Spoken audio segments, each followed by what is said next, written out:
साथ दिनेश अवस्थी। और चलिए एक बड़ी अपडेट आपको बता दें, कोरोना के नए वेरिएंट को लेकर केंद्र सरकार ने अलर्ट जारी किया है और राज्यों को गाइडलाइन जारी की गई है।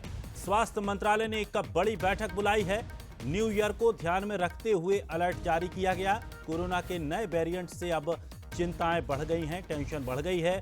देश भर में 142 नए मामले सामने आए हैं। देश में कोरोना के कुल 1970 केस एक्टिव हैं। तो बड़ी अपडेट आपको बता दें, सभी राज्यों को गाइडलाइन जारी कर दी गई है। स्वास्थ्य मंत्रालय ने एक बड़ी बैठक भी बुलाई है और खास करके न्यू ईयर को ध्यान में रखते हुए अलर्ट जारी किया गया है। कोरोना के नए वेरिएंट से अब टेंशन बढ़ गई है। तो देश भर में 142 कुल मामले सामने आए हैं, लेकिन एक्टिव केस की अगर बात करें तो 1970 एक्टिव केस हैं।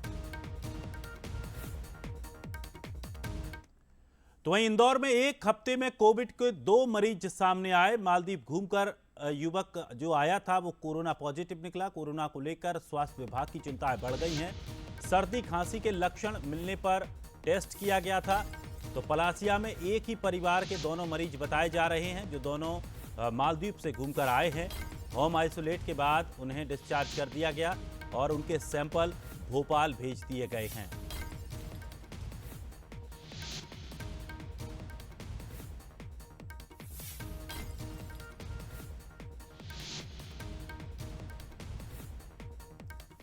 तो वहीं छत्तीसगढ़ में भी कोरोना के नए वेरिएंट को लेकर अलर्ट जारी किया है। सभी जिलों में कोरोना जांच बढ़ाने के निर्देश दिए गए। स्वास्थ्य विभाग ने गाइडलाइन भी जारी की है। रायपुर एम्स में सभी जांच के सैंपल भेजे जाएंगे।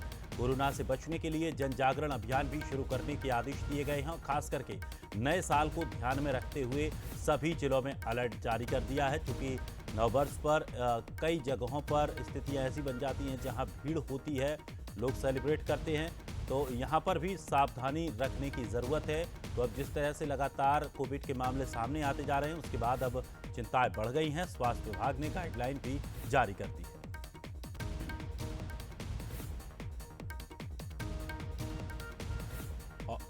और चलिए अधिक जानकारी के लिए हमारे साथ भोपाल से हमारे सहयोगी सूरज शर्मा हमारे साथ, गौरव शुक्ला रायपुर से हमारे साथ जुड़ गए हैं। दोनों सबसे पहले हम बात रायपुर से कर लेते हैं। गौरव, लगातार जिस तरह से पूरे देश भर में अब कोरोना के मामले आना शुरू हो गए, छत्तीसगढ़ में क्या कुछ अलर्ट जारी किया गया है?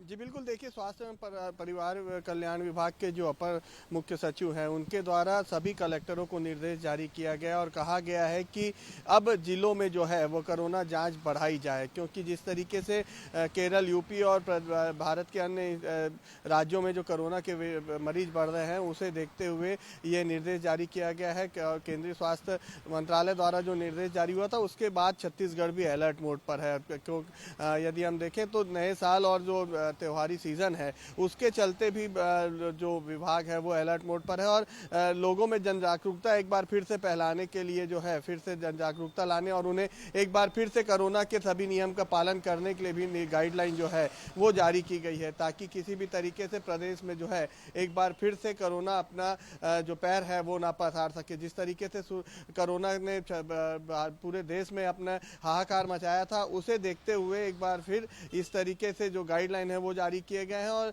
यदि कोई पॉजिटिव पाया जाता है या किसी में ये नए वेरिएंट दिखते हैं तो उनके ब्लड के जांच के लिए रायपुर एम्स भेजने के भी निर्देश जारी किए गए हैं। तो तैयारियां पूरी है। हॉस्पिटल में जो व्यवस्थाएं, चाहे बेड की हो या ऑक्सीजन सिलेंडर की हो या दवाइयों की व्यवस्थाएं हैं, उसे भी पूरी तरीके से सुचारू रखने के निर्देश जो है वो जारी हुए। तो कुल मिलाकर ये कहा जा सकता है कि कोरोना जो नए वेरिएंट है उससे लड़ने के लिए तैयार रहने का निर्देश जो है वो स्वास्थ्य मंत्रालय ने किया है। जी बिल्कुल, और उससे सुरक्षित रहने की आवश्यकता है, क्योंकि इसमें बचाव ही इसका इलाज है।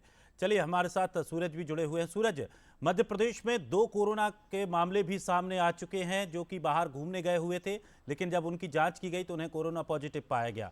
अब चूंकि नया साल भी है, न्यू ईयर की तैयारियां होती हैं, तमाम जगहों पर भीड़ भी इकट्ठा होती है, तो क्या कुछ स्वास्थ्य विभाग के जरिए अलर्ट जारी किया है? किस तरह की कोई गाइडलाइन जारी की गई हो?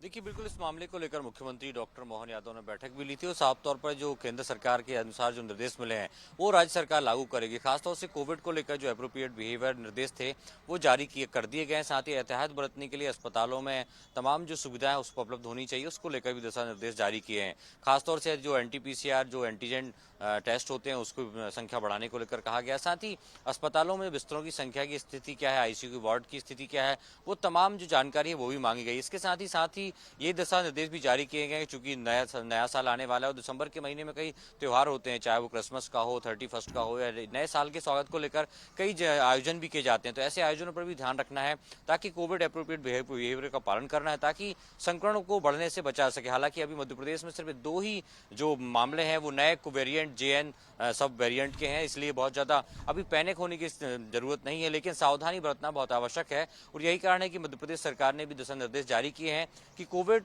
का नियमों का पालन किया जाए। तमाम जो सरकारी दफ्तर हों, प्राइवेट दफ्तर हों या शासकीय दफ्तर के अलावा जो खासतौर से भीड़भाड़ वाले इलाके होते हैं, चाहे बाजार होते हैं या शादी जैसे बड़े आयोजन होते हैं, तो उन्होंने में कोविड का पालन किया जा सके ताकि जो नया वेरिएंट है उसमें यदि कोई उसका ट्रांसमिट होता है, यदि फैलता है तो उससे बचाव किया सके। तो अभी तक हालांकि बहुत ज़्यादा पैनिक स्थिति मध्य प्रदेश में नहीं है, लेकिन सावधानी बरतने के निर्देश केंद्र के निर्देश पर मध्य प्रदेश सरकार ने भी जारी किए। बिल्कुल, और साफ तौर पर इससे सावधानी रखने की आवश्यकता भी है, खास करके जिस तरह से मास्क का इस्तेमाल है तो उससे सर्दियों से भी बचा जा सकता है, तमाम तरह के इन्फेक्शन से भी बचा जा सकता है और कोरोना जैसी बीमारी से भी बचा जा सकता है। फिलहाल शुक्रिया आप दोनों का, गौरव हमारे साथ जुड़ने के लिए, सूरज आपका हमारे साथ जुड़ने के लिए शुक्रिया। तो इधर